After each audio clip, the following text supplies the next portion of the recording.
Okay, last session left at how the biochemistry of nervous system और if you remember हमने synapses की बात की थी. मैं जरा एक बस रन थ्रू कर रही हूँ ताकि आप लोगों को याद आ जाए. हमने न्यूरॉन्स की बात की थी. न्यूरॉन्स का एक स्ट्रक्चर बताया था सुपरफिशियली और साइनैप्स की बात की थी. So we're going to deal into the working of the synapse, how the system works. Actually the entire communication, जितना communication है सारा का सारा इस synapse के थ्रू हो रहा है.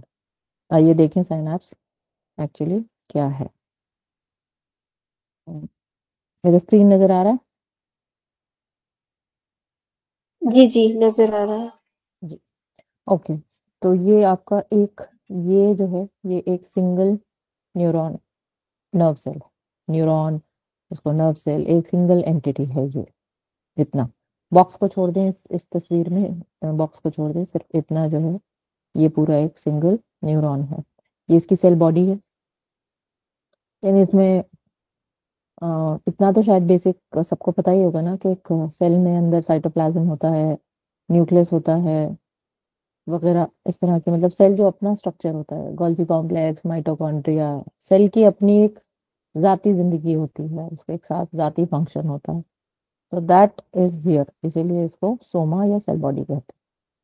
और ये नर्व सेल क्यों पिक्यूलियर होता है? क्योंकि इसमें खास एक इस तरह की एक इलोंगेटेड हैंड होती है, काफी लंबी सी हो जाती है. मैंने बताया भी था कि बाज केसेस में आपकी जो पैर यानी लेग जो है, हिप से लेकर के और टो तक इतना लंबा भी न्यूरॉन जा सकता है. ये टोटल लेंथ हो सकती है, पॉसिबल है. और अगर ध्यान हो तो मैंने फिर ये भी बताया था कि अगर सोचें कि अगर इतनी लेंथ हो सकती है तो जिराफ का न्यूरॉन कितना बड़ा हो सकता होगा, या इन दैट केस डायनासोर्स का.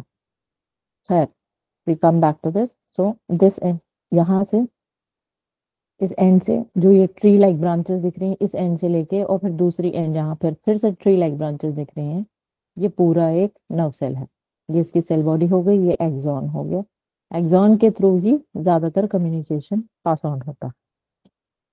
एक्सॉन के एंड में आपके पास टर्मिनल्स हैं. ये देखें, ये एंड में टर्मिनल्स हैं. ये टर्मिनल्स एंड की तरफ नॉब लाइक स्ट्रक्चर्स में स्वेल कर जाते हैं. I'll show you again. ये देखिए नॉब लाइक स्ट्रक्चर्स. ये एक्सॉन की वो जो एक एक शाख थी, ट्री लाइक स्ट्रक्चर जो दिखाया था, उसकी एक उसकी उसकी ये माइक्रोस्कोपिक एक्सपेंशन है, उसको बहुत ज्यादा एक्सपैंड करके दिखाया गया है. तो ये नॉब लाइक स्ट्रक्चर एक साइड से इस तरह से स्वेल कर जाता है. और एक एक्सॉन की कम्युनिकेशन, माने एक नर्व सेल की थ्रू द एक्सॉन, एक सेल की communication through the other cell, इन दोनों नॉब लाइक स्ट्रक्चर्स के बीच में केमिकल और इलेक्ट्रिकल इम्पल्सेस की एक्सचेंज के थ्रू होता है. This is how one neuron talks to the other neuron. So actually these guys here, these are two.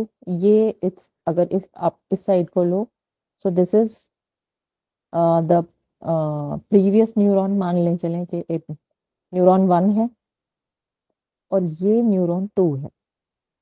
तो न्यूरॉन 1 और न्यूरॉन 2 में इस तरह से बातचीत हो रही है. और ये आप देखें थोड़ी सी हल्की सी उन्होंने इसको हाईलाइट किया हुआ है, एज एन लाइक रोशनी सी दिख रही है. Will come back here. See, you can see बहुत सारे छोटे छोटे रोशनी के ऐसे ऐसे ये दिख रहा है रोशनी जैसा. This is the electrical impulse. अब यहाँ आ जाए, बीच में छोटे छोटे डॉट्स दिख रहे हैं. Is it visible on the screen? में एक मिनट इसको बड़ा करती हूँ. पॉसिबल नहीं हो सकता. Leave it. देखें अंदर इस अब इसी पिक्चर के एक दूसरी पार्ट पे आ जाएं कि अगर हम इसको खोल के देख पाते या दिखता कि अंदर क्या है। तो हल्की हल्की रोशनी देखिए एंड पर आती हुई आपको दिख रही है। I explain it to you. This is the electrical impulse. हम जानते हैं कि electrical impulses visible to the human eye हो सकते हैं। मतलब डिपेंड करता है, अगर पोटेंशियल बहुत ज्यादा है, वोल्टेज हाई होता है तो वो दिखने लगती है। चार्जेस लाइटन अप हो जाते हैं और वो दिखने लगते हैं, जैसे कि आपको थंडरस्टॉर्म में, यानी बिजली जो आसमान में जो थंडर लाइटनिंग होती है रेनी सीजन में, या बाग ऐसे भी होती है। तो वो क्लाउड्स में जो थंडर लाइटनिंग दिखती है, that is also because of the charge. अगर देख पाते, ये बहुत लो पोटेंशियल होता है यहाँ पर, नहीं तो एक इंसान दूसरे को छूता तो बिजली के झटके लगते। फिर भी this is the electrical impulse only. ये अंदर जो है ये केमिकल बैग्स हैं। आप बैग्स अभी के लिए बैग्स बोलेंगे, इसका एक टेक्निकल टर्म है, अभी बताती हूँ।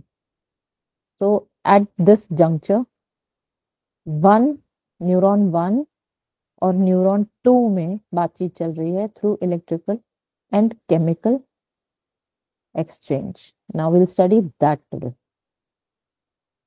Nervous system functions by using neurons. मैंने बता दिया न्यूरॉन्स क्या हैं। स्पेशलाइज्ड सेल्स हैं that carry messages throughout the body. Neurons communicate using electrical and chemical signals. आज हम वही पढ़ेंगे कैसे कम्युनिकेट करते हैं। These signals travel along the neurons until they reach a synapse. अब see this is one soma. ये एक जो भी न्यूरॉन है उसका सोमा है। यहाँ से चार्ज ट्रैवल करके इसके पूरे एक्सॉन तक से जाता है, वही इलेक्ट्रिकल इम्पल्स जिसको हम कह रहे हैं। तब तक जब तक कि वो दूसरी साइनैप्स तक न पहुंच जाए। इसी का हवाला यहाँ दिया है। The signals travel along the neuron until they reach a synapse which is a small gap between neurons. अच्छा, कमाल की बात यह है, अल्लाह की वहदानियत, इतने सारे न्यूरॉन्स हैं, इतने बड़ा इसका एक्सपेंस है, बहुत बड़ा नेटवर्क है, but to neurons never ever touch each other. इसके बीच में एक स्पेस है, 0.2 माइक्रॉन्स की स्पेस होती है। Can anybody tell me micron?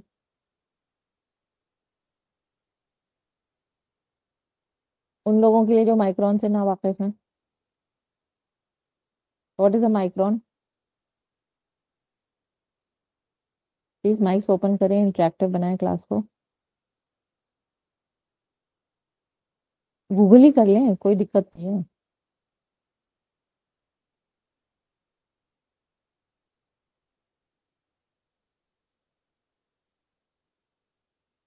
I am waiting, मैं आगे नहीं जा रही हूँ, मुझे माइक्रॉन बताएं।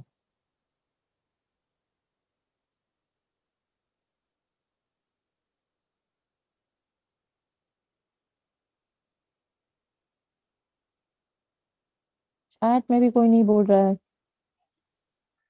A unit of length equal to 1 millionth of a meter, a micrometer. जी, वेरी गुड।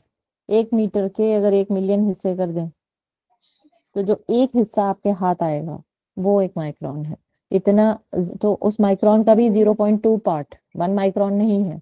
मेजरमेंट है 0.2, मैंने उसका भी उस माइक्रोन के भी और आगे 10 हिस्से कीजिए और उसमें से सिर्फ 2 हिस्से का गैप होता है। 2 से भी कम के हिस्से का गैप यहाँ पर होता है। So there is a gap, और सारी कम्युनिकेशन इस गैप में हो रही है। सारी की सारी टोटल कम्युनिकेशन, आपके इम्पल्सेस की एक्सचेंज, इलेक्ट्रिकल और केमिकल इम्पल्सेस की जो एक्सचेंज हो रही है वो इस गैप में हो रही है। When the signal reaches the synapse the neurotransmitter, इसीलिए उसको साइनैप्स कह रहे हैं, माने बहुत करीब हैं दोनों डेंड्रॉन्स, दोनों एजेस, दोनों न्यूरॉन्स के जो टर्मिनल एजेस हैं वो बहुत बहुत बहुत करीब हैं कि कम्युनिकेशन पास कर सके, बट उसके बीच में भी एक गैप है। They're not touching each other. When the signal reaches the synapse, neurotransmitters or chemical messengers are released to carry the signal across the gap to the next neuron or muscle, allowing communication to continue. तो communication इस तरह से continue करता है। अच्छा, यहाँ ये लिख रहे हैं कि जब सिग्नल साइनैप्स पहुंचता है तो न्यूरोट्रांसमीटर या केमिकल मैसेंजर, मतलब इन्होंने इनके अकॉर्डिंग जो डेफिनेशन हमने उठाई है जिस जर्नल से, उनके अकॉर्डिंग या तो न्यूरोट्रांसमीटर आगे पास ऑन किया जा रहा है, या केमिकल, या फिर सिग्नल, एक सिग्नल। बाज केसेस में ऐसा होता है कि सिर्फ सिग्नल पास ऑन किया जा रहा है, यानी it is only the electrical charge जो आगे जा रहा है। बाज केसेस में ऐसा होता है कि केमिकल मैसेंजर आगे पहुंचाया जा रहा है, माने कोई केमिकल मैसेंजर है। अब यहाँ देखें, ये स्क्रीन आप अपने अपने लिए एक्सपैंड कर लें, इसको ज्यादा बड़ा नहीं कर पा रही हूँ यहाँ पर। आप देखिए जो दिस पोर्शन, दिस वन, इसमें आपको छोटे छोटे पैकेट्स दिखाई पड़ रहे हैं। रिस्पॉन्ड करते रहिएगा तो मुझे मालूम पड़ेगा कि you guys are seeing it. जी। जी। तो ये जो छोटे पैकेट्स हैं, इसको साइनेप्टिक वेसिकल्स कहते हैं। वेसिकल्स छोटे छोटे वो होते हैं, बैग्स होते हैं। ये मेम्ब्रेनस, ये मेम्ब्रेन होती है एक, और उसके अंदर ये छोटे छोटे पैक, ये जो ना, कई सारे, जैसे कि आप अब आप समझें, ऐसे ले लें कि सबसे पॉपुलर जो नाम है जिससे सब वाकिफ होंगे वो है डोपामिन। तो अब डोपामिन का जो मॉलिक्यूल है वो रैप्ड अप है, और कई सारे डोपामिन के मॉलिक्यूल्स एक साइनेप्टिक वेसिकल में पैक्ड हैं। ये बैग है,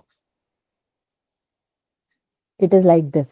और यही वो मैसेज है जो आगे अगले न्यूरॉन तक जाना है, उसको डोपामिन पास करनी है। Dopamine is the chemical of, आप वांटिंग, वांटिंग का केमिकल है। आपको चाहत जो आपके अंदर पैदा करता है। I will not go into the details of dopamine. ऐसे समझ लिया जो भी न्यूरोट्रांसमीटर है वो इस साइनेप्टिक वेसिकल के थ्रू आगे पास कराया जा रहा है। तो ये तो हो गया केमिकल मैसेंजर यानी न्यूरोट्रांसमीटर का एक्सचेंज। बाज दफा क्या होता है कि यहाँ पर, किसी की माइक खुली हुई है, प्लीज चेक कर लीजिएगा। बाज दफा क्या होता है कि यहाँ पर ये जो आपकी एक्सॉन आ रही है, ये देखिए, ये जो लंबी सी जो आ रही है, जो मैंने यहाँ दिखाई थी ना एक्सॉन, तो हम्म। यहाँ से पोटेंशियल जो है ना, व्हाट इज पोटेंशियल, मेम्ब्रेन के दो तरफ चार्ज होता है। ये जो मेम्ब्रेन है ना, कोई भी आप इसको पकड़ लो, चलो यहाँ ऐसे समझ लो, ये जो मेम्ब्रेन है ना, ये आपकी एक्सॉन जो है, ये जिस बायोलॉजिकल मटेरियल की बनी हुई है, ऊपर माइलिन शीट है, माइलिन शीट फैट की बनी होती है। फैट में भी आ, आप ऐसे समझ लें कि ऐसे, ऐसा इस तरह की अलाइनमेंट अल्लाह सुब्हान ताला ने की हुई है कि उसमें बकायदा चार्ज डेवलप होता है। तो अगर ऐसे समझें कि एक पतली सी परत है, तो परत के इस पार पॉजिटिव चार्ज है और उस पार नेगेटिव चार्ज है। नाउ व्हेन आई से इस पार एंड उस पार, it can be outside, inside, this is what I mean to say. बाहर पॉजिटिव अंदर नेगेटिव हो सकता है, अंदर पॉजिटिव और बाहर नेगेटिव वो भी हो सकता है। और ये चार्ज किस तरफ पॉजिटिव है, किस तरफ नेगेटिव है, इससे ही मूवमेंट डिटरमिन होगा कि कहाँ से आगे से पीछे जाना है मूवमेंट, पीछे से आगे आना है, दाएं से बाएं जाना है, अंदर से बाहर जाना है, बाहर से अंदर जाना है। ये जो सारी मूवमेंट है, ये मूवमेंट चार्ज की जो मौजूदगी है। आप सब लोग ये जानते हैं कि charge flows from high potential to low potential. High potential क्या है? पॉजिटिव। पॉजिटिव, अच्छा, एनीबडी एक्सप्लेन चार्ज कैसे मूव करता है? बेसिक फिजिक्स है ये, basic. Anybody open your mic and tell me charge कैसे मूव करता है।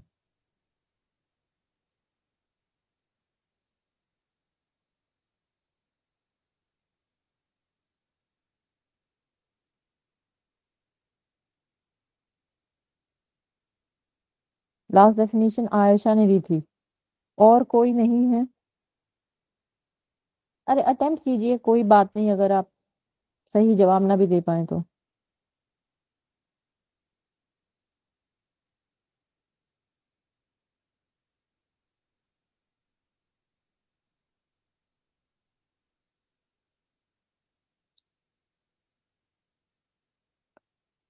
And I see different names today, जो पिछली बार जो लोग आए थे।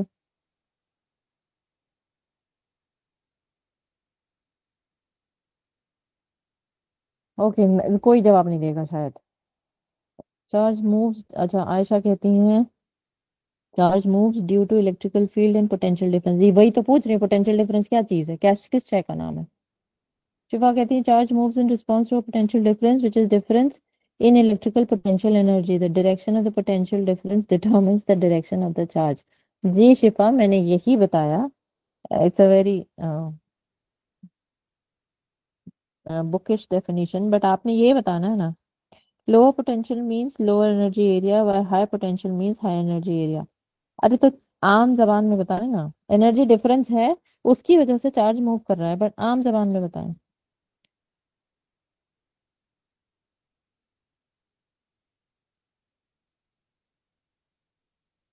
आम जबान में कोई बताए। Gauhar Abira, yes, negative to positive. चलिए गौहर, गौहर माइक ओपन कीजिए। Gauhar open your mic.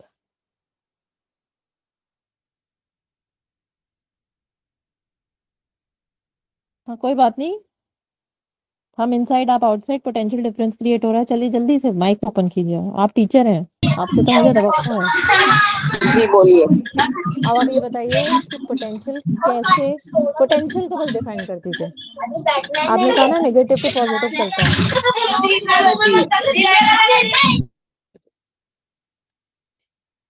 Negative to positive चलता है चार्ज। नेगेटिव का मतलब,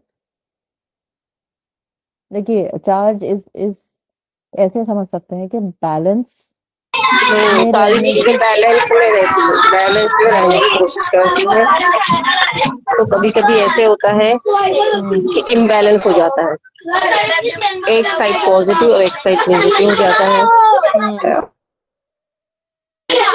तो चार्ज जो है नेगेटिव साइड का पॉजिटिव साइड की तरफ मूव करने लग जाता है। ओके, तो आम जबान में, आम जबान जबान वाला जवाब मुझे मिल गया कि नेगेटिव से पॉजिटिव की तरफ चार्ज मूव करता है। नेगेटिव का मतलब कमी हो रही है, पॉजिटिव का मतलब ज्यादती है। तो जहाँ ज्यादती है वहां से कमी की तरफ मूव करना चाहिए। अब ये क्योंकि किसी ने क्लास में, लाइव क्लास में जवाब नहीं दिया, so this becomes the homework. कोई ना कोई नेक्स्ट क्लास में मुझे ये बताएगा, अगर आप आज नहीं बता रहे हैं तो। खैर, पोटेंशियल डिफरेंस क्रिएट हो गया, यहाँ तक हमारी बात साफ साफ हो गई कि पोटेंशियल डिफरेंस एक क्रिएट हो गया। अब इस पोटेंशियल डिफरेंस की वजह से चार्ज मूव ऑन करेगा, मतलब फुल कोशिश ये रहेगी कि बैलेंस आउट करें। अच्छा, आई डोंट नो आप में से कितने साइंस सब्जेक्ट्स हैं, एज एन साइंस बैकग्राउंड से हैं। आपकी जो किडनी की जो फिल्टरिंग हो रही है ब्लड की किडनी में, उसमें बकायदा एक सिस्टम काम करता है जिसको कहते हैं सोडियम पोटेशियम पंप। और इस पंप के काम करने की वजह से आपका ब्लड हर सेकंड किडनी फिल्टर करती है। आप जो खाना खाते हैं उसमें से साफ अच्छी चीजें रिटेन करना, और जो नुकसानदेह या यूजलेस चीजें हैं उनको बॉडी के बाहर निकालना, ये काम कंटिन्यूअसली आपकी किडनी बहुत ही बहुत बहुत खूबसूरत तरीके से कर रही है। This is happening every single second inside your body. Your blood is continuously flowing through that cycle. न सिर्फ ये, हार्ट में द पंप इज वर्किंग। आपकी न्यूरॉन्स जो हैं, जैसे कि हम कई बार से कितनी क्लासेस में डर के एग्जाम्पल्स डिस्कस कर चुके हैं कि हमको डर लगा तो suddenly there is a, we are using the words, suddenly there is a pump off. आपको भी फील होता है ना सडनली, एक पेट में अजीब सी एक फीलिंग आती है, या गुस्से में भी सडनली आपको पेट में अजीब सी फीलिंग आती है। That is the pumping of the blood inside your tissue. और सडनली ब्लड का फ्लो तेज हो गया, चेहरा एकदम लाल हो गया, तमतमा गया। सो how is all this working?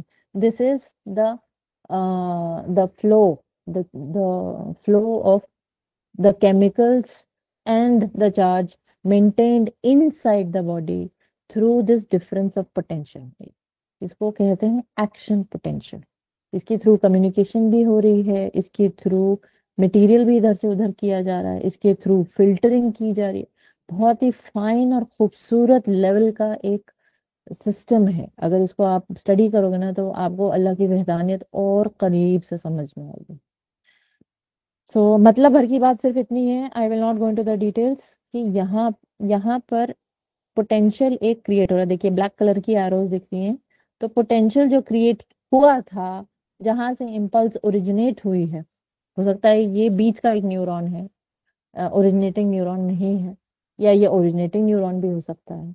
Either ways ये जो इम्पल्स पीछे क्रिएट हुई है, ये इम्पल्स आगे की तरफ बढ़ाई जाती है।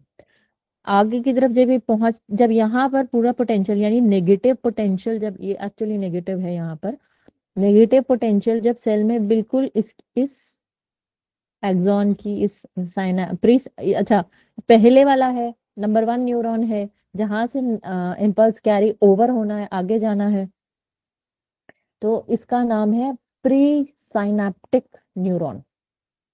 Pre synaptic neuron. तो प्री साइनेप्टिक जो न्यूरॉन है, इसकी एज पर, यहाँ पर इसकी बाउंड्री आती है, इसकी एज पर जब ये पहुंचेगा, चार्ज चार्ज की कमी यानी यहाँ नेगेटिव। अब यहाँ नेगेटिव चार्ज क्या होगा, ये तो खुला हुआ है, बट ऐसे समझें कि खुलने से पहले यहाँ पर नेगेटिव चार्ज जमा हो जाएगा। इस हद तक जमा हो जाएगा कि यहाँ एक बहुत बड़ा सा नेगेटिव गैप क्रिएट होगा। और जो ये क्लेफ्ट है आपका बीच में खाली जगह जो है, यहाँ पर कैल्शियम आयंस मौजूद हैं। कैल्शियम हो सकता है, सोडियम हो सकता है, पोटेशियम हो सकता है। कहते हैं ना कि जो आप गजा जो खा रहे हैं, उसका कोई एक अल्लाह ताला ने कोई एक या दो या कम उसकी यूटिलाइजेशन नहीं रखी है, बड़ी सारी जगह पर बड़ी तरीके से काम करता है। कहते हैं ना माइक्रो न्यूट्रिएंट्स खाया करो, कैल्शियम की बड़ी जोर दी जाती है स्पेशली गर्ल चाइल्ड में। और बाज दफा आपको खुद को महसूस होता है नमक की कमी हो रही है, आप कहते हैं ब्लड प्रेशर डाउन हो रहा है, नमक खिला दो इसको, इसका ब्लड प्रेशर डाउन हो रहा है। Not all cases but certain cases. फिर डॉक्टर कहता है सिर्फ सफेद नमक मत खाओ, काला नमक भी खाओ, सेंधा नमक भी, मतलब let it be through the natural resources. फिर जिंक कहते हैं जिंक खाओ, मैग्नीशियम खाओ। तो ये इतनी सारी तरह की मेटालिक मिनरल्स माइक्रो क्वांटिटी में बॉडी में क्या कर रहे हैं, इनके बड़े सारे फंक्शंस हैं, और उसमें से सिर्फ सिर्फ एक फंक्शन यहाँ हम डिस्कस करें। तो कैल्शियम का जो है, जैसे ही यहाँ नेगेटिव चार्ज जमा होने लगता है इस स्पेस में मौजूद जितना कैल्शियम है, अगला सवाल ये होता है कि कैल्शियम यहाँ आया कैसे, या जो कोई भी पॉजिटिव आयन है वो यहाँ आया कैसे। That also is your homework. यहाँ जितना पॉजिटिव चार्ज है वो इस मेम्ब्रेन के बाहर है। तो क्या होता है कि जैसे ही चार्ज एक्यूमुलेट होने लगता है मेम्ब्रेन के दोनों तरफ, तो उसके अंदर कुछ गेट्स होते हैं, उसके अंदर गेट लगे होते हैं मेम्ब्रेन के अंदर। ये देखिए नीचे गेट दिख रहे हैं। ये मैं बहुत डिटेल में बायो में नहीं जा रही हूँ, नहीं तो आप लोग परेशान हो जाएंगे। मैं बस मोटा मोटी बहुत आम जबान इस्तेमाल करके जितना हो सके ओवर सिंप्लीफाई करके पढ़ाने की कोशिश कर रही हूँ। तो कैल्शियम अंदर एंटर करता है, प्री साइनेप्टिक न्यूरॉन के अंदर कैल्शियम एंटर करता है, ताकि जो नेगेटिव पोटेंशियल दूसरी एंड पे क्रिएट हो गया है उसको बैलेंस किया जाए। प्रेशर बिल्टअप हो रहा है दूसरी तरफ से कि बहुत ज्यादा नेगेटिव पोटेंशियल क्रिएट हो गया है। जैसे ही कैल्शियम अंदर एंटर करेगा, एक मैकेनिज्म ट्रिगर होता है जिसकी वजह से जो आपके साइनेप्टिक वेसिकल्स थे, यानी बैग जिसके अंदर न्यूरोट्रांसमीटर था, वो इस मेम्ब्रेन की एंड पे आता है, और इसकी बैग की जो थैली है, जो मेम्ब्रेन है, वो साइनेप्स की मेम्ब्रेन के साथ मिलकर डिसॉल्व हो जाती है, और न्यूरोट्रांसमीटर इस क्लेफ्ट में रिलीज हो जाता है। जैसे ही न्यूरोट्रांसमीटर इस क्लेफ्ट में रिलीज हो जाता है, जिस तरह से मैंने बताया था यहाँ गेट्स हैं, वैसे ही अगले साइनेप्स पोस्ट साइनेप्टिक न्यूरॉन जो दूसरा न्यूरॉन है, प्री था ये, साइनेप्स के पहले वाला प्री साइनेप्टिक न्यूरॉन, ये हो गया पोस्ट साइनेप्टिक न्यूरॉन। साइनेप्स के बाद वाला मतलब पीछे वाला, साइनेप्स के पीछे वाला जो न्यूरॉन है, यहाँ पर इसको पोस्ट साइनेप्टिक न्यूरॉन कहते हैं। और यहाँ पर गेट्स होते हैं, यहाँ पर भी मतलब ये भी अल्लाह की वैदानियत है, शानदार फंक्शनिंग है। This is like marvellous. अगर आप इसको कभी डिटेल में पढ़ो, या those of you from bio background या टीचर्स हैं, जब वो उसको पढ़ते हैं या पढ़ाते हैं, देन दे अंडरस्टैंड कि फबियाई अला रब्बिकुमा तुकज़्ज़िबान। It's a very very beautiful and a very fine systematized balanced piece of art. मैं तो इसको पीस ऑफ आर्ट कहूंगी कि अल्लाह तूने मतलब फैट के और कार्बोहाइड्रेट के और इसके और उसके मॉलिक्यूल्स को लेके क्या बेहतरीन फंक्शनिंग कर दी है। यहाँ पर गेट्स होते हैं। अब जो टर्म्स यहाँ यूज किए हैं वो जान के मैं इस्तेमाल नहीं कर रही हूँ, वो लिखे भी हैं, I am not using those terms. Gates होते हैं, ये देखिए ऐसे, इस तरह का गेट होता है। ये देखिए जो अभी मैंने जितना समझाया ना, प्री साइनेप्टिक सेल जिसमें साइनेप्टिक वेसिकल, ये वेसिकल यहाँ पर मेम्ब्रेन में आई, मेम्ब्रेन की सब तरफ से डिसॉल्व हो गई, न्यूरोट्रांसमीटर बाहर रिलीज हुआ। ये देखिए गेट्स, एक्चुअली ये ऐसे समझ लो कि रिसेप्टर साइट्स हैं, माने खास किस्म की साइट है। ये लॉक एंड की मॉडल होता है बाकायदा यहाँ पर। जो यहाँ कई सारी रिसेप्टर साइट्स होंगी, यहाँ आपको सेरोटोनिन की रिसेप्टर साइट भी मिलेगी, डोपामीन की भी होगी, कोर्टिसोल की भी होगी, एसिटाइलकोलिन की भी होगी, गाबा की भी होगी। इतने 0.2 माइक्रोन की ये स्पेस, और ये उस छोटा सा ये एक्सॉन टर्मिनल, और उसके अंदर इतनी सारी साइट्स। अब जब डोपामीन यहाँ अगर रिलीज होगा तो वो सबके ऊपर जाकर बाहर भले ही टहल ले, वो कैप्चर अपने ही रिसेप्टर साइट पर होगा। उसकी एक खास रिसेप्टर साइट होगी, सिर्फ वो रिसेप्टर साइट ही वो पर्टिकुलर मॉलिक्यूल को लॉक इन की मॉडल में आकर के रिसीव कर लेगी। जैसे ही देखिए अब यहाँ पर, ये देखिए न्यूरोट्रांसमीटर यहाँ पर गेट पर अटैच हो गया, रिसेप्टर साइट पर अटैच हो गया। गेट को ही रिसेप्टर साइट कह रही थी मैं, बकायदा यहाँ करके फिक्स हो गया। अब क्या होगा, ये जो आपको दिख रहा है ना एरो, इन एंड आउट का जो एरो है, ये एक्सपैंड कर जाएगा। अब इसके दो नतीजे होंगे। अगर तो ये एक्सपैंड करता है तो ये न्यूरोट्रांसमीटर यहाँ पर अंदर दाखिल हो जाएगा, पर ये तब होगा जब ये लास्ट न्यूरॉन है, जैसे कि ये मसल टिश्यू का न्यूरॉन हो या टारगेट ऑर्गन का न्यूरॉन हो।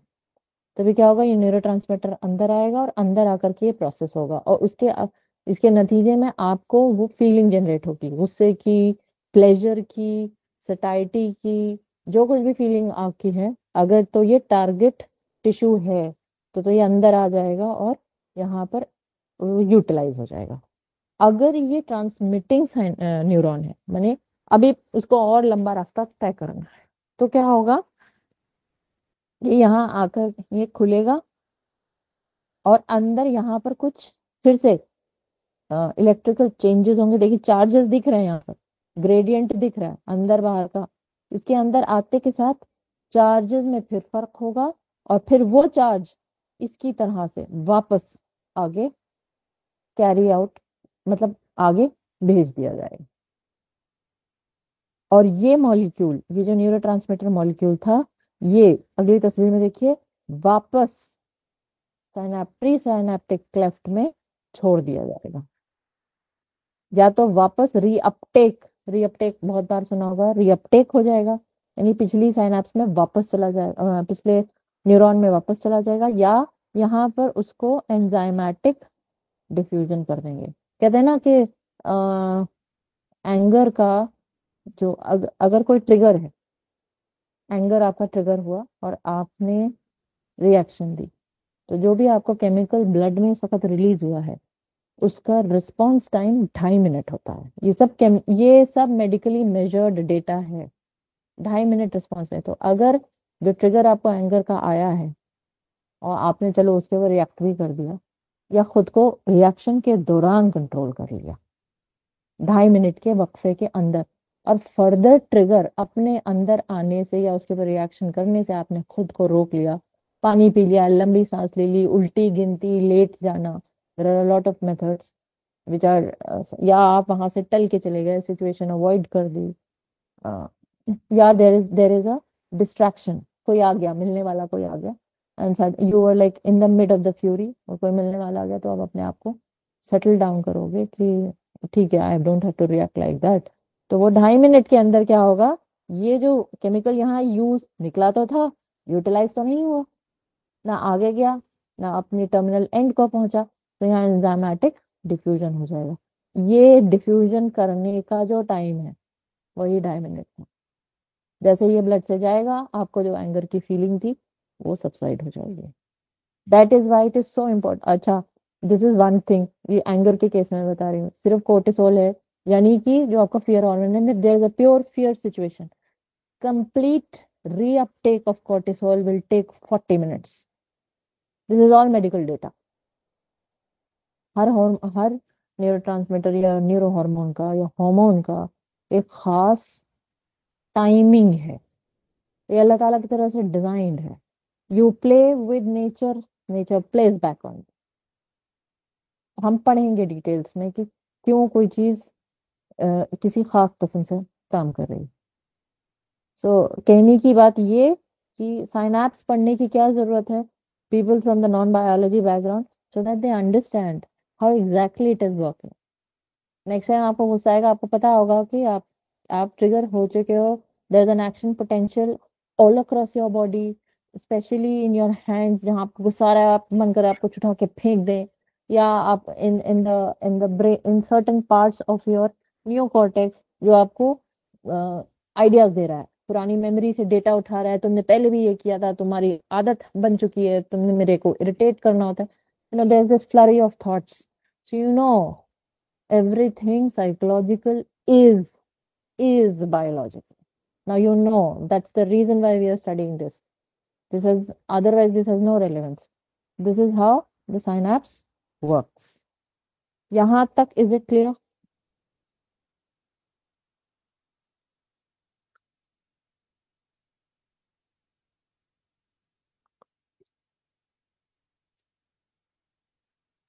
आज भाई बड़े डिलेड रिस्पॉन्सेज हैं, मुझे अब डाउट हो रहा है आप लोग को समझ भी आ रहा है या ध्यान ही कहीं और हो।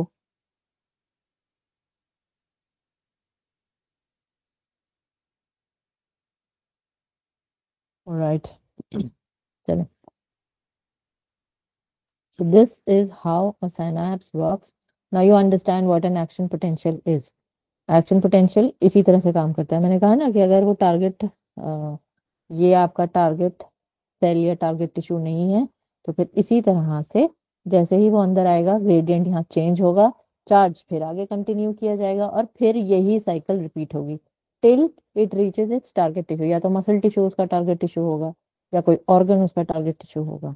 जैसे कि आंखों ने शेर को देखा या किसी नुकसान देने वाले जानवर को देखा, ये इम्पल्स आपके ब्रेन तक गया, आपकी एमिगडाला से, वो थ्रेट, कंटिन्यूअसली थ्रेट को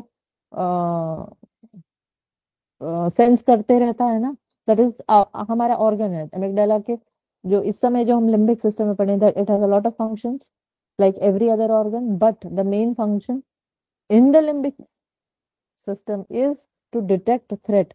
जैसे ही आंखों से इम्पल्स गया दिमाग तक, उसने थ्रेट डिटेक्ट किया, तो अब उसने ये मैसेज नीचे किडनी के ऊपर 2 ग्लैंड लगी होती हैं, वहां तक पहुंचाना है, क्योंकि कोर्टिसोल उन्हीं ग्लैंड से निकलेगा। इट्स अ कॉम्प्लेक्स मैकेनिज्म, मैंने ओवर सिंप्लीफाई किया, वो पिट्यूटरी भी इसमें इन्वॉल्व है। ये जो इंफॉर्मेशन गई ब्रेन तक, और फिर अमिगडाला ने कहा थ्रेट है, वी आर अंडर पेरिल, हमें खतरा है, हमें खतरा है। ये बात पूरे जिस्म को कैसे पता चलेगी? आपके सामने है the synaptic communication channel. This is how it works. Every single time it works through this only. Good or bad, uh, slow or hard, but it works like this. Sometimes it is only chemical messenger which is working. Sometimes it is, we'll study that, don't worry, we'll study that. सिर्फ chemical messenger है बाज दफा, और बाज दफा chemical और electrical दोनों impulses हैं। ओके, अब आ जाते हैं अपने असली टास्क पर, जिससे हम शुरू से मतलब जो हमने पूरी ये क्लास इसके ऊपर बनाई हुई है कि हम थॉट को डिस्कस कर रहे थे। तो अभी मैंने बायोलॉजिकली बता दिया कि कोई आपकी जो इम्पल्सेस हैं या थॉट है, आपने बाज दफा क्या है ना, अंधेरे कमरे में बैठे हैं और जहाँ बैठे हैं आपने हाथ घुमाया, and there something, you feel something which is sharp, आपको उसकी एज महसूस होती है, आप सडनली उसको छोड़ते हो, दौड़ते हो लाइट खोलने के लिए। तो ये जो वक्फा है, जब तक आप उस चीज को क्रॉस वेरीफाई नहीं कर लेते कि क्या चीज मेरे हाथ में लगी तो मुझे शार्प लगी, या ऐसा समझ लें कि आप रात में सोते से उठे और पैर नीचे उतारा है चप्पलें ढूंढने के लिए, you have to go somewhere, और पैर के नीचे अजीब सा वेरी रिगली टाइप का कुछ फीलिंग हुआ है, तो जितना नींद का नशा है ना वो फुर्र हो जाएगा विद इन सेकेंड्स, और आप लाइट की तरफ भागोगे कि देखो, कि या तो मोबाइल की लाइट से देखोगे या कमरे की लाइट जलाओगे कि क्या मेरे पैर के नीचे क्या आया है। And the first response is the threat का, कि सांप या कोई कीड़ा तो नहीं था, या वो शार्प चीज कोई नाइफ या कुछ नहीं थी। So your mind is playing on you, and it's a cocktail, it's a weird cocktail. And जैसे ही आपको अरे यार ये क्या है, बच्चे का खिलौना था या something, the moment you see, so you find, you kind of feel relaxed. अब ये एक रूटीन रिस्पॉन्स हो गया। अब एक ट्रेन्ड रिस्पॉन्स की तरफ जाते हैं। People who work in the armed forces या इस तरह की किसी शोबे में काम करते हैं जहाँ उनको सिखाया जाता है कि भाई आप चारों तरफ से खतरों की चीजों से ही घिरे हुए हो, everything is a threat to life, तो वहाँ ट्रेन किया जाता है उनको। अब उन चीजों से इतने ज्यादा उनकी इंटरेक्शन होती है कि आपकी कंपैरिजन में उनकी रिस्पॉन्स ज्यादा रूटीन आएगी कि अरे इसमें क्या डरने वाली चीज है, ये ऐसे है तो तुम इसे ऐसे कर लो। या जो इस तरह जिसकी कोई भी ऐसा शख्स है जिसकी एक्सपोजर जो है टू द थ्रेट रिस्पॉन्स आपसे ज्यादा है, तो उसका रिस्पॉन्स भी फर्क हो जाएगा। Why? Because you are training your brain every single second by virtue of being in that job. जैसे कि एक लेडी है, वो किचन में काम कर रही है, तो उसको वो गरम भगोना, गरम कढ़ाई वो ज्यादा उसको फील नहीं होता है, because she is facing that every day. उसका ब्रेन, उसकी टिश्यूज, उसका सेल्स, सब कुछ उसमें ट्रेन हो चुका है। वहीं उसकी जगह घर का कोई मर्द हजरत हैं जो is not use to the kitchen routine, kitchen work, या बच्चे हैं, तो आके उतने थोड़ा गर्म को भी they will react. The difference in the is in the training of the brain में। I am not going very deep into the philosophy, I am just taking routine examples. So ये आप जो अपने आप को ट्रेन करते हैं, अब इसका मतलब the brain has the capacity to be trained on certain lines. आप अपने आप को जितना किसी चीज के लिए ट्रेन करेंगे, आप उस चीज में उतनी महारत हासिल करते चले जाएंगे। इसका मतलब कि एक सोल्जर का जो अमिगडाला है वो जल्दी से थ्रेट को थ्रेट की तरह परसीव नहीं करता है, थ्रेट को भी डिटेक्ट करता है कि वाकई थ्रेट की लेवल का थ्रेट है या इट्स जस्ट अ होक्स। वो आपके लेवल पे जाकर के नहीं डरेगा। या इस तरह के जो जंगलात में जिनके काम होते हैं, and mind you it has nothing to do, मैंने क्वेश्चन पूछा था ना कि औरत और मर्द की थॉट्स में फर्क होता है, नहीं होता है, क्योंकि जो अपने आप को ट्रेन करेगा वो उसके लिए रूटीन हो जाएगा, वो उस चीज को फेस कर पाएगा। बिल्कुल ऐसे ही कि जो shooting, the game of shooting, जो एक बकायदा एक शोबा है ओलंपिक्स में या किसी भी बड़े लेवल के कंपटीशन में, वो शूटिंग जो भी प्रैक्टिस करते हैं, you don't differentiate whether it is a woman shooter और अ मेल शूटर। वो एक शोभा है, आप उसकी प्रैक्टिस कर रहे हैं। बट अगर आप एक रूटीन इंसान को, मुझे या आपको गन या पिस्टल हैंडल करने को दे दी जाए, तो it might panic me out कि मैं नहीं कर सकती, या मेरा मेरा निशाना गुम हो जाएगा, किसी को लग जाएगी। So it's all about training. That means that brings us to the concept of what thought is. Thought is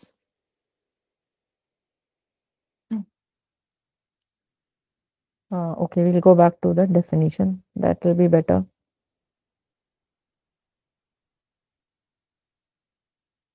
Thought is the act of organizing and reorganizing of previous learning in order to utilize it in the current situation. मैंने कहा ना, जितना train करते जाएंगे उतना उस situation को face करने के लिए ज्यादा निपुण हो जाएंगे।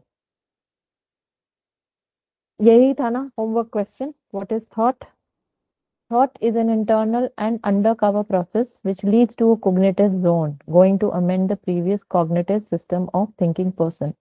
जिसने भी आर्मी की ट्रेनिंग की या जंगल में काम करने वाली कोई भी ट्रेनिंग की या ऐसे कोई ऐसी कोई सिचुएशन में या माउंटेन हाइकिंग की ट्रेनिंग की, उसको भी वही थ्रेट्स देखने पड़ेंगे, सांप और दुनिया भर के कीड़े, अजीब सी झाड़ियां, अंधेरा, जानवर, या इस तरह के ड्राइवर्स जो ऐसे टेरेन में ड्राइविंग करते हैं, उनका काम ही यही है। तो फर्स्ट टाइम जब कोई थ्रेट सामने आया होगा, कोई शेर सामने आ गया होगा या सांप सामने आ गया होगा, वो दिन और अभी जब वो कुछ सालों की उनकी ट्रेनिंग होगी, ट्रेनिंग एज इन लाइक अब उन्होंने रोज जाना है, वही उनकी रोटी रोजी है, उन्होंने वही रोज काम करना है, तो भाई कितने बार आप थ्रेट कर सकते हो अपने आप को? वो रूटीन बन जाएगा आपके लिए। जैसे रूटीन बन जाएगा तो अमिगडाला की जो सेंसिंग है थ्रेट की, वो चेंज हो रही है। इसका मतलब जो थ्रेट आपने डे 1 फील किया था, वो थ्रेट डे 30 पर या डे 300 पर या डे 3000 पर वो फर्क हो जा रहा है। And how is that happening? क्योंकि आप आपकी थॉट, उस जो वो आपकी परसेप्शन जो है, वो उस चीज को लेकर के चेंज हो रही है। क्यों? क्योंकि आप अपने आप को ट्रेन करते जा रहे हो। So that brings us to the concept of stages of thinking. फिर हम ये समझें, थॉट अब हमें समझ आ गई, तो अब हम ये सोचें, अब हमारा फरीजा है कि हम ये समझें कि थिंकिंग कैसे काम कर रही है, क्या स्टेजेस होती हैं, वो डे 1 में और डे 3000 में क्या फर्क आ गया है ऐसा। आपकी जो ट्रांसफॉर्म सेंस टू इमेजिनेशन, आपने जब पहले दिन शेर को देखा, आपको सब तरह के इमेजिनेशन आपको आ गई, मुझे खा जाएगा, चीर फाड़ देगा, पता नहीं गला दबाएगा कि जिंदा ही खाना स्टार्ट कर देगा, all that is coming. That is a sense of, फर्ज करें कि हम ऐसी एक दुनिया में रहते होते, या इस हफ्ते के ऐसा जानवर आ जाए जो एक्चुअली थ्रेट है मैनकाइंड के लिए, but it is the first ever interaction with such an animal. तो हमें पता ही नहीं है कि वेजिटेरियन है या नॉन वेजिटेरियन है, कार्निवोर है कि हर्बीवोर है, या इसका मेथड ऑफ स्ट्रैट। अब तो आपने शेर को नेशनल जियोग्राफिक और एनिमल प्लैनेट और दुनिया भर की जगह से इतना देख सुन पढ़ लिया है, यू नो शेर क्या शय है। अगर एक कोई ऐसा जानवर या कोई ऐसा शख्स आ जाए, या कोई एक ऐसी अल्लाह की मखलूक आ जाए जिसके बारे में हम कुछ जानते नहीं है, हमारे पास कोई इन्फॉर्मेशन नहीं है, तो हमारी इमेजिनेशन स्टार्ट हो जाएगी। तो स्टेजेस ऑफ थिंकिंग में फर्स्ट स्टेज होती है, फर्स्ट फेज है ट्रांसफॉर्म सेंस टू इमेजिनेशन। अब आप उसको देख रहे हो, परसीव करने की कोशिश कर रहे हो, और ये एक एरिया ऑफ फैसिनेशन भी है इंसान के लिए। You have a lot of sci fi on this. बाहर इंसान को जो है वो प्लेनेट अर्थ के बाहर जाना है, चीजों को ढूंढना है, समझना है, क्योंकि वो जो वर्ल्ड ऑफ अननोन है वो उसको रिझा रहा है। वहां क्या है, मेरे लिए कैसा है। Second phase, brain either forms fresh synapses. अब वो जो भी, अगर ऐसा समझें कि जो जानवर या कोई मखलूक है, जो फर्स्ट टाइम जिससे इंटरेक्शन है ह्यूमन रेस का, तो इस केस में उसकी जो भी रिएक्शन आएगी इंसानों की तरफ, वो फर्स्ट साइनेप्स बनेगी, पहला रिस्पॉन्स बनेगा। अब ये फायरिंग जो है, because the brain doesn't know, there is no pre. Brain ने क्या किया ना, जैसे ही उसको देखा, अमिगडाला के पास गया, तो अमिगडाला का पता नहीं, अमिगडाला का सेंस आया, पता नहीं, मे बी अ थ्रेट, पता नहीं। सो अब पता नहीं को पता करने के लिए next step is it will go back to hippocampus and try. अब वो बैग में ढूंढ रहा है, कोई मेमोरी है इसकी, कोई भी मेमोरी है इसकी। फर्ज करें वहां एक छोटी बच्ची मौजूद होती है जिसने कोई हॉलीवुड की मूवी देखी थी जिसमें ये मखलूक तो नहीं थी, पर इससे कुछ मिलता जुलता कुछ साईफाई थ्रिलर उसने देखा था, और वो साईफाई थ्रिलर बहुत हेल्पफुल था, थ्रेट नहीं था, हेल्पफुल था। तो वो बच्ची क्या करेगी ना, क्योंकि उसका ब्रेन भी वैसे ही काम कर रहा है, it is going back to hippocampus and picking out on the memories की इससे रिलेटेड कुछ है डेटा मेरे पास, ये कैसा मतलब इसका क्या रिएक्शन होना चाहिए, मुझे इसके पास जाना चाहिए कि नहीं जाना चाहिए, मेरे लिए थ्रेट है कि नहीं है, इससे मुझे नुकसान तो नहीं हो सकता, या फिर इससे मेरा कोई फायदा हो सकता है, या ये क्या है। तो हिप्पोकैम्पस के बाद फिर उसका दिमाग हिपोकैम्पस के पास जाएगा और उस मूवी की मेमोरी निकाल करके लेके आएगा कि उस मूवी में था, तो वो बच्ची कहेगी कि हाँ मैंने इसको पहले देखा है, मैंने फलानी मूवी में इसको देखा है और ये बहुत हेल्पफुल होता है। But people will not believe her still because their hippocampus is not giving them any data. So brain either forms fresh synapses or improves old ones as it thinks towards या about a topic. That is why it eases inter-cell connection. इसीलिए कहते हैं ना maths इल्म रियाजी है, आप जितना रियाज करोगे आपको मैथमेटिकल फॉर्मुलेशंस और उसकी मेथडोलॉजी वो ज्यादा से ज्यादा आपको समझ में आएगी। क्यों क्यों ज्यादा समझ में आएगी? या आप जिमिंग कर रहे हो तो आपको पता होगा कि हाँ ठीक है, पिछली बार मैंने डंबल उठाए थे तो मेरे को ये वाली प्रॉब्लम हो गई थी, या इस तरह का कोई इशू हो चुका है, तो next time when you pick up that particular set तो वो आप आराम से उठाओगे। मेरे को पिछली बार इंजरी हो चुकी है, वाई? बिकॉज डेटा पुराना उठाया उसने, ब्रेन से पुराना डेटा उठाया और उसने आपको वार्न किया कि पिछली बार चोट लग चुकी है, आराम से। That is why it eases intercell connection. Basically क्या है, आप जो मैं ट्रेनिंग ट्रेनिंग बार बार कह रही हूँ, ये जो आपकी जो नेटवर्क है, न्यूरोनल नेटवर्क, ये नेटवर्क बार बार किसी चीज को रिपीटेडली अगर आप करते हैं तो ये न्यूरोनल नेटवर्क स्ट्रांग होता है। अब आप ये समझें कि साइनेप्टिक जो नेटवर्क है वो साइनैप्स की जो सिग्नल जो जा रही है, जो हाँ जैसे अभी मैंने बताया ना एक्शन पोटेंशियल कैसे काम कर रहा है, वो सिग्नल जा रही है। अब फर्ज करें एक पर्टिकुलर पाथवे है जिस पे ये सिग्नल अक्सर जाया करती है, इसका मतलब तकरीबन हर 2 घंटे पे उस पर्टिकुलर न्यूरल पाथवे में, न्यूरल माने न्यूरॉन्स का पाथवे, उस न्यूरल पाथवे में पर्टिकुलरली हर 2 घंटे पे बिजली या कोई ना कोई कम्युनिकेशन दौड़ रही है। तो इसका इसका क्या मतलब है, यानी उस पर्टिकुलर पाथवे में जितने न्यूरॉन्स हैं उनमें आपस में लगातार राब्ता है, बातचीत चल रही है, हर 2 घंटे में उनके उनके में बातचीत होती है। तो इसका मतलब वहां उसके आसपास का ब्लड सर्कुलेशन, उसके आसपास का जो आयंस का सर्कुलेशन है, उसके आसपास का फ्लूइड का सर्कुलेशन वो स्ट्रांग रहेगा, क्योंकि बॉडी कंटिन्यूअसली वहां सप्लाई करती रहेगी, क्योंकि उस पाथवे पर ट्रैफिक है। जो रोड्स ज्यादा इस्तेमाल होती हैं उसमें वेयर एंड टेयर तो होता है, बट उसकी बनवाई भी लगातार होती रहती है, और उसके ऊपर डामर की लेयर पे लेयर, लेयर पे लेयर चढ़े, नतीजा ये कि वो रोड बाकी रोड से बेहतर होती चली जाती है। बाज दफा गवर्नमेंट ये भी सोचती है कि भाई ये बहुत इस्तेमाल होने वाली रोड है, तो या तो इसका एक हाईवे बना दो, या फिर इसको चौड़ा कर देंगे, इसको 2 लेन से हम इसको 4 लेन या 8 लेन बना देंगे। डेवलपमेंट होता है। The same rule applies here. That is why it eases inter-cell connection and makes more cells involved in the network connection as the level of thinking increases. अब अगर आप समझें कि आप किसी पर्टिकुलर सब्जेक्ट को बार बार पढ़ रहे हैं उसको, या उस टॉपिक को डिफरेंट डिफरेंट सोर्सेज से पढ़ रहे हैं, तो आप क्या कर रहे हैं? आप रियाज कर रहे हैं। आपका एक खास न्यूरल नेटवर्क है जो एक्टिव है, जिसमें बिजली लगातार दौड़ रही है, और इसकी मेमोरीज भी फिर बहुत सारी होंगी, बहुत स्ट्रांग होंगी। आपके हिपोकैम्पस के पास इस पर्टिकुलर टॉपिक से रिलेटेड बहुत डेटा होगा। नतीजा ये कि इसमें थ्रेट जो है आपका वो मिनिमाइज हो जाएगा। क्यों कहते हैं कि छोटे बच्चे की हम ट्रेनिंग कराएं? जैसे कि अरब कल्चर है कि छोटे बच्चों को वो वॉर स्टोरीज बहुत सुनाते हैं, because the war is the worst thing that can happen to mankind, the worst thing. जब आप छोटे बच्चे के जहन को, या फिर जैसे आप भी आजकल कल्चर है कि छोटे बच्चों को आप क्या करा रहे हो, बहुत सारी मदर्स हैं यहाँ पर and I heard them couple of time saying कि मैंने उनको मैथ्स मैं सिखा रही हूँ अलग तरीके से, सम इनोवेटिव मेथड, या फिर वो क्या कोडिंग कोडिंग कोडिंग सिखा रही हूँ। What are you doing to the child? What exactly is happening?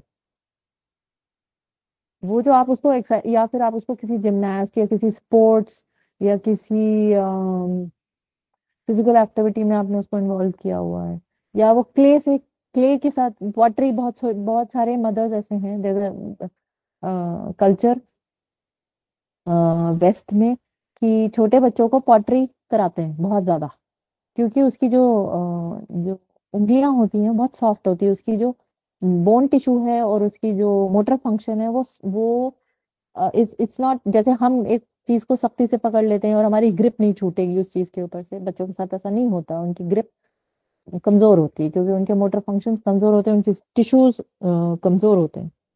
So what exactly happens when you do a lot of pottery या क्ले रिलेटेड एक्टिविटीज, उसके मोटर फंक्शन स्ट्रांग होने लगता है। आपने देखा है छोटे बच्चों को अगर सिखाते हैं एबीसीडी अगर सिखा रहे हैं तो उसको एक क्लास या फिर एक हॉल में ले जाएंगे, वहां पर ए बकायदा प्लास्टिक का या किसी चीज का बना हुआ ए रखा है, तो the child will go and touch it, वो फील लेगा, उसको पकड़ेगा। स्क्वायर या ट्रायंगल को बोल के या ड्रॉ करके नहीं दिखाया जाएगा, उसका बकायदा एक शेप रखा जाएगा। What exactly is happening, all that information is getting stored. How is it getting stored? It is getting stored in the form of neural network. आपका नेटवर्क बन रहा है। इसलिए अगर आप किसी पर्टिकुलर फील्ड में बहुत ज्यादा प्रैक्टिस करते हैं या बहुत ज्यादा स्टडी करते हैं तो उसके जो न्यूरल नेटवर्क्स हैं आपके, वो स्ट्रांग बन जाएंगे। अब अगर यही आप ऐसे लगा लो कि ये चीज अगर आप दिनियात में करते हो, दीनी साइंसेस किसी भी लेवल की, आप हिब्स की साइंसेस करें या फिर फिक्र की साइंसेस करें या आप उसकी फिलॉसफी करें या फिर आप उसके मेडिसिन के इफेक्ट्स करें, आप जितना उसको पढ़ते चले जाएंगे, every single time you will have fresh information coming to you and that you will become an expert of that subject. This is what thought is. Thought is not एक sentence, एक line, एक दिन का course, lecture नहीं है। This is all, ये जितनी बात बताई ये सब थॉट है। ये सब थॉट को ट्रांसफॉर्म कर रहा है, थॉट को चेंज कर रहा है, बिल्ड कर रहा है, कंस्ट्रक्ट कर रहा है, डीकंस्ट्रक्ट कर रहा है। किसी चीज को करना छोड़ दो वो डीकंस्ट्रक्ट हो जाएगी, वो रोड नहीं यूज हो रहा। तो स्टेजेस ऑफ थिंकिंग मैंने पहली बताई। पहली stage of thinking transform sense to imagination, ये याद कर लीजिए, मैं इस पे आपका असाइनमेंट लूंगी। सेकेंड फेज इज या तो ब्रेन फ्रेश साइनेप्सिस बना रहा है या पुराने वालों को इम्प्रूव कर रहा है। That is how thoughts are written. और थर्ड फेज अभी छोड़ देंगे, जब हम साइकोलॉजी स्टार्ट करेंगे, just remember the definition. Psychology जब स्टार्ट करेंगे तब हम थर्ड फेज को डिस्कस करेंगे। Hallucination transforms to intellection, thinking at this level leads to the production of laws. फिकी मसलों को जो इंटरप्रिटेशन किया जाता है, जो स्कॉलर्स करते हैं, हमारे और आपके बस की बात नहीं, क्योंकि फिर उस लेवल की हमारी न्यूरल नेटवर्क अभी उतनी नहीं बनी है, हमारा डेटा इनकम्प्लीट है। तो वो जो एक इंटरप्रिटेशन है, इसका चलिए इसका दुनियावी एग्जांपल दे देती हूँ। Albert Einstein used to do thought experiments. वो बंदा चीजों को इमेजिन करके और फिर मैथमेटिकल इक्वेशन में ट्रांसफॉर्म करता था। Just try and go through some documentary on Albert Einstein, you will understand hallucination intellection कैसे लेकर के आता है। इसीलिए अल्लाह ताला ने आपको इमेजिनेशन की एक बहुत ही खूबसूरत, बहुत शानदार और बहुत ही गहरी एक कैपेसिटी दी है। You don't know what imagination can do. कहते हैं ना, brain can not differentiate, brain differentiate नहीं कर सकता। अगर आप ऐसे ही मतलब आर्टिफिशियली हंसना स्टार्ट कर दो या एक्चुअली में हंसो, तो एंडोर्फिन्स दोनों ही केस में निकलेंगे। वो सिक्रीशन स्टार्ट कर देगा एंडोर्फिन्स का, क्योंकि उसको इस तमीज नहीं है आपके ब्रेन को कि आप वाकई में खुशी से हंस रहे हो या आप हंसने की सिर्फ एक लाफ्टर थेरेपी आई ही इसी तरह से है। so you need to understand the working of the brain every now and then. Okay, चलें, the last part of the session. अब ये देखिए, मैंने कुरान की आयतें कलेक्ट की हैं। फर्स्ट एंड फॉरमोस्ट, आप लोग का homework number 1 from this session, आपने ये तीनों आयतें, you have to tell me which सूरास and what is the context. और यहाँ देखिए, all the 3 are relevant to us. औज़ुबिल्लाहि मिनश शैतानिर रजीम, बिस्मिल्लाहिर रहमानिर रहीम। Then he fashioned them and had a spirit of his own creation breathed into them, and he gave you hearing, sight, and intellect. बसीरत और इंटेलेक्ट और हियरिंग, आपकी सुनने की capacity. Yet you hardly gave any thanks. Intellect is highlighted. Wal af'idah. This is intellect.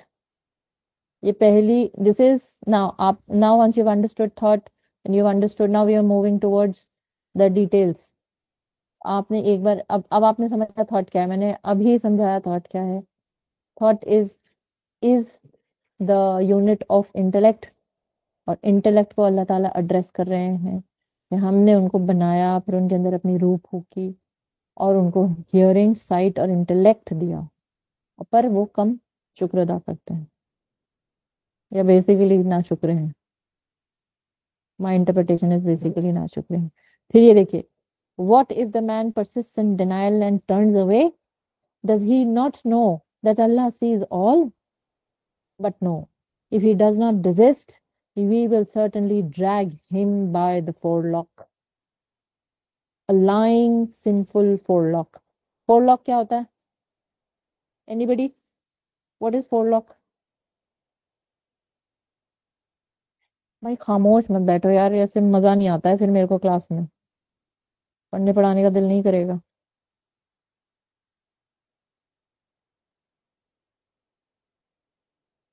नहीं नहीं नहीं, हिंदी में चाहिए, हिंदी में।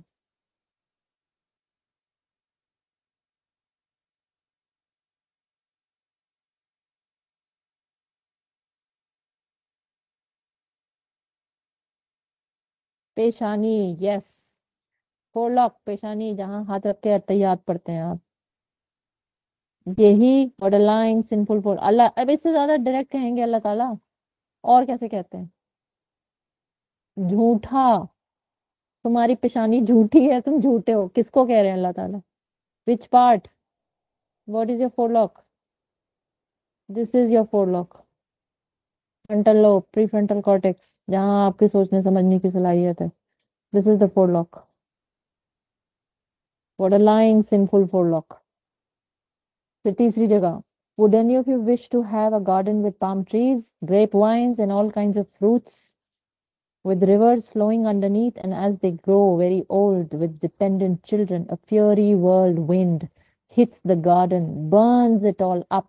This is how Allah makes his revelations clear to you. So perhaps you will reflect. Will you reflect? Reflect क्या करना है, कैसे करते हैं reflect? Again, it's the forelock. So you have to reflect. You have to understand, what am I thinking? How am I thinking? How am I supposed to think? How am I supposed to correct? यही तो journey है, इसी का सवाल होगा। यही journey है आपकी, जो थॉट्स अभी तक बनी है उसको डीकंस्ट्रक्ट कीजिए, उसको वैसे बनाइए जैसे अल्लाह ने कहा है बनाना है। यही जर्नी है, ये कर लिया, इमोशनल इंटेलिजेंस आ जाएगी।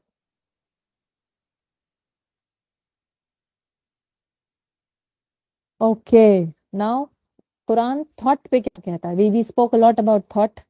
वी हमने, अल्लाह हमको इंटेलेक्ट पे कैसे एड्रेस कर रहे हैं, हमारे इंटेलिजेंस पे। फोरलॉक, साफ साफ फोरलॉक कहा है, इससे ज्यादा साफ नहीं कह सकते, मतलब पिन पॉइंट कर दिया कि फोरलॉक पेशानी यहाँ से पकड़ूंगा, ये झूठा है, ये आपको बता दिया। इसका मतलब अल्लाह, दिस इज द इंडिकेशन कि भाई अपनी बायो समझ, तुझे मैंने जो बनाया है अपनी मशीन समझ। नेक्स्ट इज, अब वो एक पार्ट था बायोलॉजी, अब साइकोलॉजी पे आ जाते हैं। अल्लाह ताला साइकोलॉजी पे क्या कह रहे हैं? कुरान ऑन थॉट, कुरान कहता है लअल्लकुम ततफक्करून, so that you may reflect. Why will you not reflect? तुम सोचते क्यों नहीं हो? Then लअल्लकुम ताक़िलून, so perhaps you will understand, so you may use your reason, so that you may reflect. भाई सोच तो। Then last, actually this is, इस तरह की जो आयात हैं, there are around 44 of them, अगर आप, if you want to go through. इमाम गजाली has beautifully mentioned this. इमाम गजाली की जो किताब है, I'll share it in the resources, उसको आप पढ़ेंगे तो आपको पता चलेगा। he has actually mentioned कहाँ पर कैसे, जैसे ये फर्स्ट क्वेश्चन था, this was a rhetoric, so that you may reflect, why will you not reflect? कभी अल्लाह ताला कहते हैं पर वो सोचते ही नहीं, पर वो क्यों नहीं सोचते? all this has context. Then last, अफला ताक़िलून, will you not use your intellect? सोचोगे नहीं? क्या तुम गौर व फिक्र नहीं करोगे?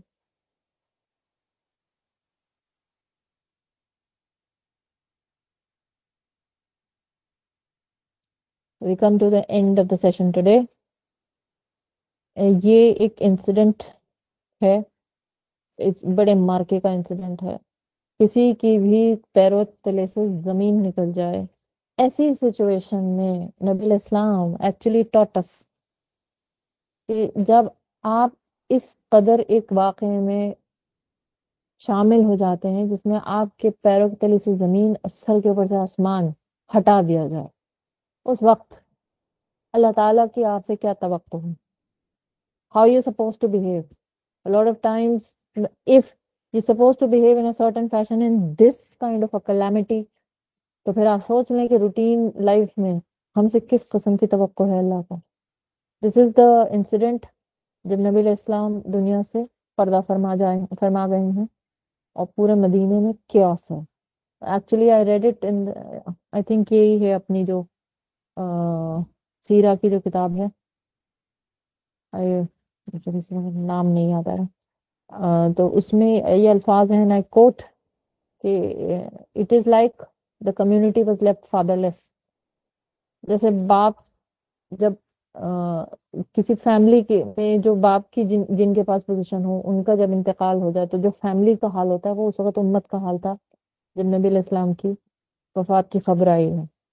और हजरत अबू बकर रदियल्लाहु अन्हु ने उस वक्त चार्ज लिया है और लोगों को कन्फ्रंट किया, इंक्लूडिंग हजरत उमर इब्न खत्ताब, क्योंकि and that is the reason कि खिलाफत was handed over to him because he was the best trained of the remaining. He was the best trained. तो क्या उनकी ट्रेनिंग हुई हुई थी that he is confronting another sahabi of almost his stature, कि ऐसे सहाबी को कन्फ्रंट कर रहे हैं वो उन हालात में ऑन सम प्रिंसिपल्स ऑफ नबी इस्लाम, जो जिनके लिए खुद नबी इस्लाम की बशारत थी कि अगर मेरे बाद नबूवत नहीं खत्म हुई होती तो अगला नबी उमर जैसा होता रज़ियल्लाहु अन्हु. तो this is the incident. Now I want you guys, आप अपना होमवर्क नोट करें. होमवर्क ये है कि what was the incident and यहाँ किस बिहेवियर को इंडिकेट किया जा रहा है. I have 3 groups I guess. Group leads, group Leeds.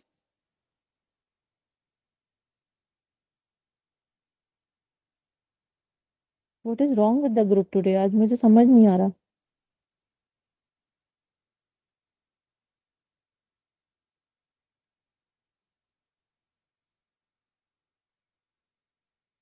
भाई आप लोग बोलो. हाँ, Naila.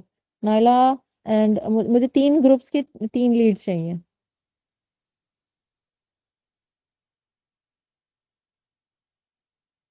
Asma is not here. ठीक है, चलें. सबा आप आसमा की जगह नोट कर लें. Naila, Asma and one more.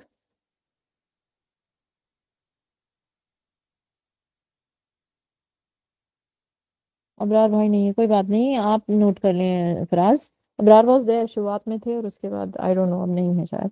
खैर, तो आप लोग का तीनों लोग, तीनों ग्रुप्स होमवर्क नोट करें. ये क्या इंसिडेंट था, मैंने थोड़ा सा हिंट तो किया है. ये क्या इंसिडेंट था और हजरत अबू बकर का इसमें क्या ऐसा रद्द अमल था जिसको यहाँ पर एग्जाम्पलीफाई करने की कोशिश की गई है. So and this has to be highlighted in the context of the training of thought. ठीक है, ट्रेनिंग ऑफ थॉट. थॉट को ट्रेन किया जा सकता है उस कॉन्टेक्स्ट में जब इतनी एकदम कैलामिटी सिचुएशन है. वो आपने पॉइंट आउट करना है, नंबर 1. नंबर 2, देखिए बाकी भी नीचे मैंने 2 एग्जांपल्स और कोट किए हैं. सफर ताइफ में नबी इस्लाम का विजडम, वो भी ट्रेनिंग ऑफ थॉट का एग्जांपल है. एंड द लास्ट इज मौला अली उल मुर्तजा रज़ियल्लाहु अन्हु, उनका विजडम ड्यूरिंग जंगे सिफीन. क्या एपिसोड था ये एक एक ग्रुप इन तीनों में से एक एक एपिसोड चूज कर ले और इसको प्रेजेंट करना है. आप लोग को क्लियर होगा.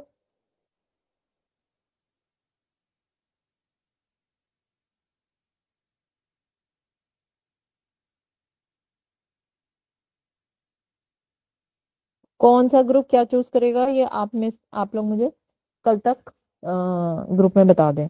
वो मतलब टेलीग्राम पे ही टेक्स्ट कर दें। Time limit is till tomorrow. Each one of you has to, there are three groups, so I have taken three incidents. These three incidents need to be presented by one group at a time. मतलब आप तीनों incidents एक group ने नहीं present करने, एक एक आपस में चूज कर लीजिए कौन सा ग्रुप क्या प्रेजेंट करेगा। और ये incidents on the training of the thought ये आपने प्रेजेंट करने हैं। प्रॉपर प्रेजेंटेशन के फॉर्म में दे सकते हैं, सिंगल स्लाइड के फॉर्म में they should be something at least one slide on the screen, ताकि the other people who are listening they can concentrate on something. So that's it for today. Jazakumullah khair. We'll go for questions. Starting से लेंगे।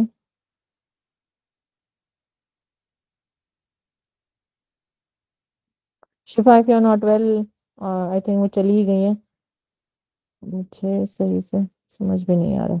कोई बात नहीं, अपनी तबीयत पे ध्यान दें। अच्छा, अबू तलहा गुमान, आई थिंक आप पहली बार आए अबू तलहा।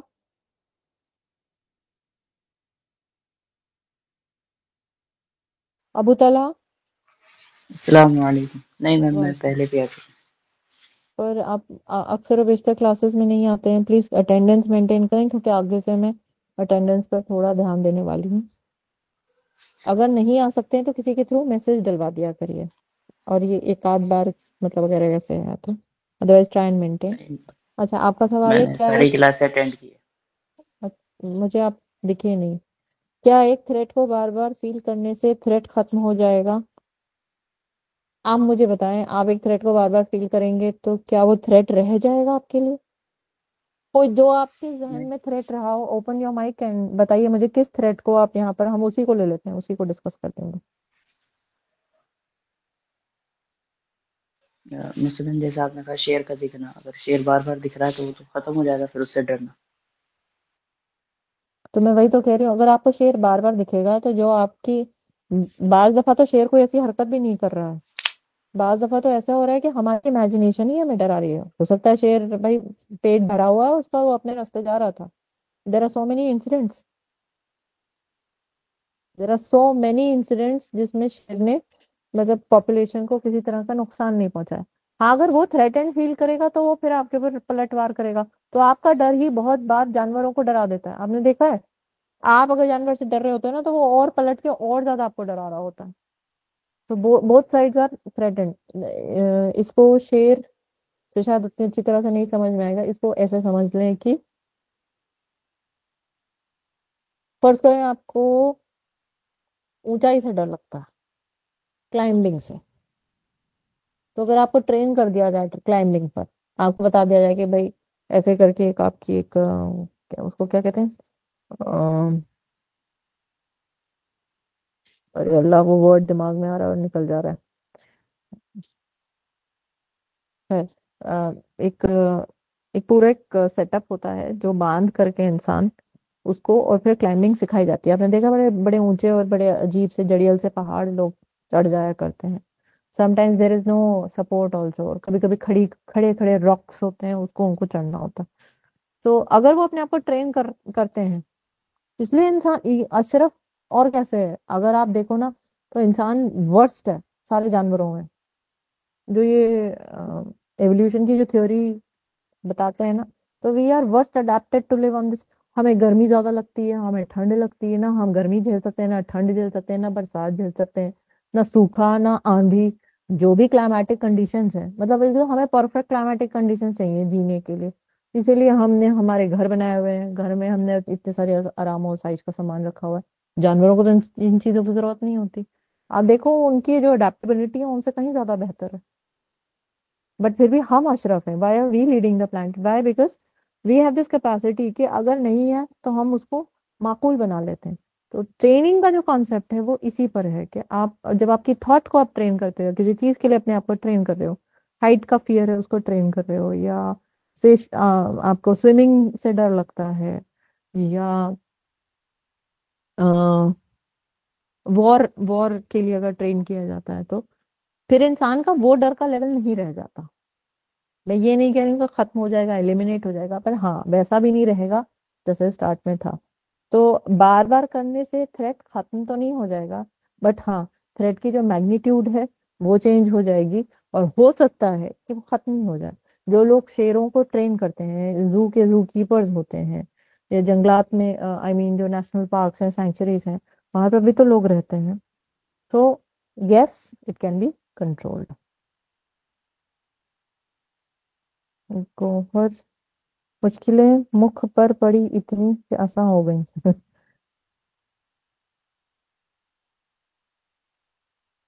अबू तला, फिर तो बार बार अल्लाह के फियर को फील करना करना अल्लाह का फियर खत्म हो जाएगा। अल्लाह का फियर, ये I am so sorry, I have a difference of opinion तला। अ, अल्लाह कोई डरने वाली शय तो नहीं है। डरना हमें हमारे अंजाम से है, अल्लाह से नहीं। अल्लाह ने तो हमको साफ कहा कि भाई अच्छा करोगे तो मैं अच्छे में रिवॉर्ड कर दूंगा, बुरा करोगे तो तुम्हें अपनी बुरी चीजों को फेस करना पड़ेगा। तो I don't have to fear Allah, I have to fear my own fortune. जो मैं, मतलब अपना भला या बुरा जो भी मैं अपना हश्र जो करने वाली हूँ, मुझे बेसिकली उससे डर लगना चाहिए। मैंने अपना बुरा किया है, यहाँ मेरे अमाल खराब हैं। अल्लाह तो कहते हैं ना कि तुम फिर बहुत जल्द देख लोगे जो तुमने आगे भेजा है। तो मैं जो आगे भेज रही हूँ मुझे उससे डरना है, अल्लाह से नहीं। अल्लाह डराने वाली ना तो शय है, ना अल्लाह ने अपने आप को डरावना करके सामने प्रेजेंट किया। अल्लाह ने तो सिर्फ ये बताया कि भाई मैं तुम्हें यहाँ पर किसी टास्क के लिए भेजा, आप परफॉर्म नहीं कर पाओगे तो मुझसे मत एक्सपेक्ट करना कि मैं तुम्हारे को कवर अप कर दूंगा। You have to perform. हाँ मैं तुम्हें ये कर दूंगा, सपोर्ट कर दूंगा, यहाँ पर भी वहां पर भी मैं तुम्हें सपोर्ट कर दूंगा।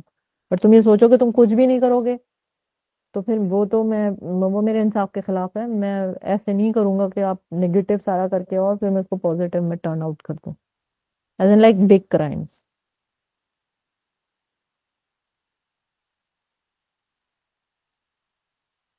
तो तलहा फिर कह रहे हैं तो फिर कुरान को डायरेक्टली मोहब्बत की बात करनी चाहिए। या आई थिंक गौहर और तलहा की बात हो रही है, तो आई विल जस्ट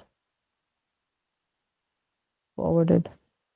मरियम का है एक क्वेश्चन आई थिंक। मैम, जो छोटे बच्चे होते हैं उनका प्री फ्रंटल कॉर्टेक्स नहीं बना होता है तो वो कैसे झूठ बोलते हैं? आपको देख के, मरियम आपको देख के, अपनी माँ को देख के, अपने वालिद को देख के, अपने स्कूल में अपने चाचा चाची, नाना नानी, दादा दादी को देख के। दे आर इमिटेशन मशीन्स होती हैं छोटे बच्चे, नकलची बंदर जिसको कहते हैं। They are absolutely in that imitative phase. आप जो करोगे वो उसको रिपीट करेंगे।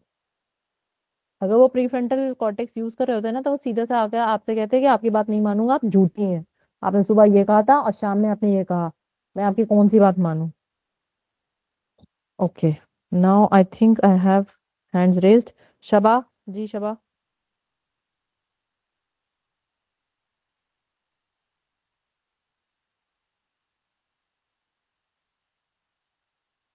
शबा,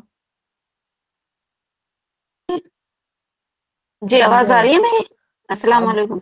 वालेकुम अस्सलाम जी भाई। जी जी जी। मेरा एक सवाल था हम्म। माइंड से ही रिलेटेड कि मतलब जैसे कि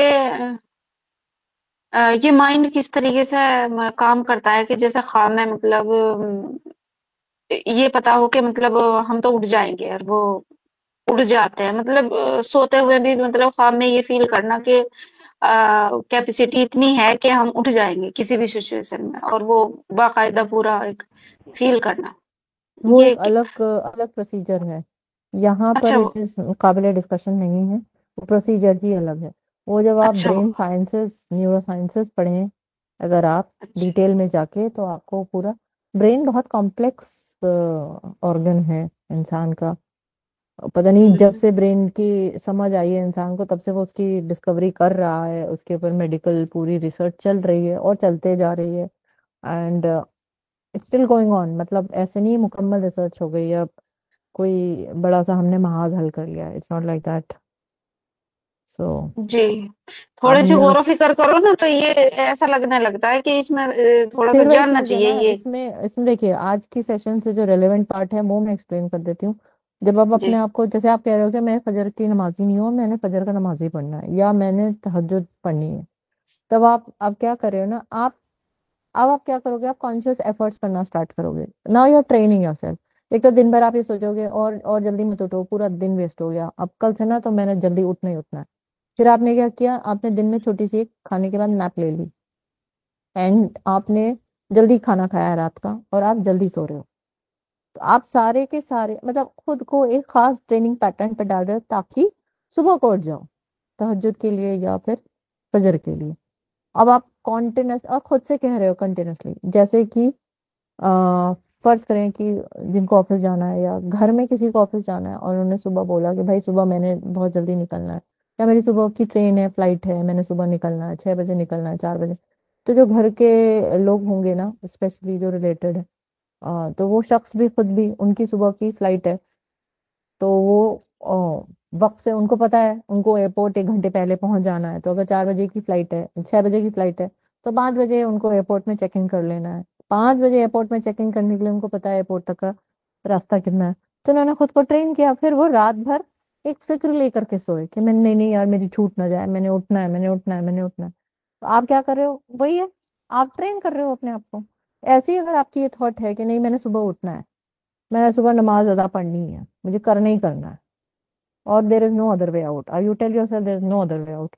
सो एक दिन फेल हो गए, फिर दूसरे दिन पास हो गए, फिर तीसरे दिन फेल हो गए, फिर करके करके करके आप ट्रेन करते करते अपने आप को, देयर बी दिस टाइम कि ये आपकी रूटीन में आ जाएगा। बाकी ड्रीमिंग ओके वाला जो पार्ट है वो आपको न्यूरो साइंसेस पढ़नी पड़ेंगी, या जो ट्रेनिंग थॉट वाला जितना हिस्सा था वो मैंने आपको बता दिया। Okay okay. अच्छा, I don't think there are any more questions.